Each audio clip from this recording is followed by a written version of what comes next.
wasiirka wasaaradaha ganacsiga warshadaha iyo dalxiiska oo maanta ka hadlayay madal bulsho badan ay iskugu timiday ayaa ugu horeynba waxa uu ka hadlay arrimaha ka taagan jabhadaha ka dilaacay gobolada galbeedka Somaliland isagoo sheegay wasiirku inaan qori waxba lagu helin oo dawladda isagoo adeegsanaya gacan bira cidii nabadgelyada ka hortimaada waxay kaga qabani doonaan runtaadii sheegaya waa qori wax lagu heli maayo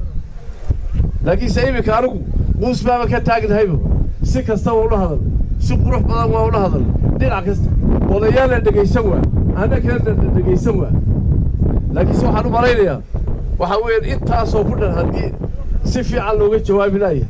waxaad fishaawun moogtahay wadankan runtaadii sheegaya halkaas aan joognaa tolkii baan nahay meesha ay ku forartay waa aniga ninka dhibaatada haysta maanta waa aniga ma dhici karayso in la isasbaha dekad waa qarab baan nahay qarabku xuduud u leeyahay waana nagu ixtiraamay in badan baan nagu ixtiraamay awood baa la lahaa laakiin maxaa jira ixtiraamku waa la qaadan waay ku bulsho koray ku bulsho ka qorayba idinka ugu dhow ka taliya hadii taladu ay socon weydo ma sii soconaysaa rintu gacan bira wax laga qabtaadii sheegay wasiir saajin oo garnaqsanaya jabhadahaasi gobolada galbeedka Somaliland bariga iyo galbeedka ka dilaacayna la hadlaya ayaa waxa uu sheegay sida tan reer Turkey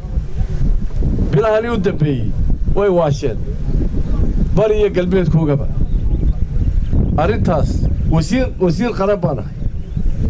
laakiin waxa weey dhowr iyo 20 cishaybika waxa ku mashquul ahaa arrimaha sidii xal loo gaari lahaa koriyo hoosna waan ugu dhignay waxa garan lahay gacanta ku laaban ninka moogtahay ka soo qaatay ugu horeeya ee suldaankaygii sheeganaya suldaanka waxaan u caleema saaray oo si qurux badan waliba aan ugu caleema saaray inuu reerka dhaqankiisa hogaamiyo uguma loo caleema saarin inuu moogtahay buura koro inuu qoriyo qaato hadi kula talaya maalin horena waan ka hadlay waan aqoonaan biyaha socon maayaan nabadda lagu noolaan maayo masaajidda la gali maayo waa Hurriye Axmed Hurriye on Cable TV magaalada Boorame xarunta gobolka Awdal adeega cusub ee shirkadda Dahabshiil iyo Dahab hadaba macmiil adeegan cusub ee casriga ah waxa uu ku sahlayaa in adigoo jooga gurigaaga ama goobtaada shaqo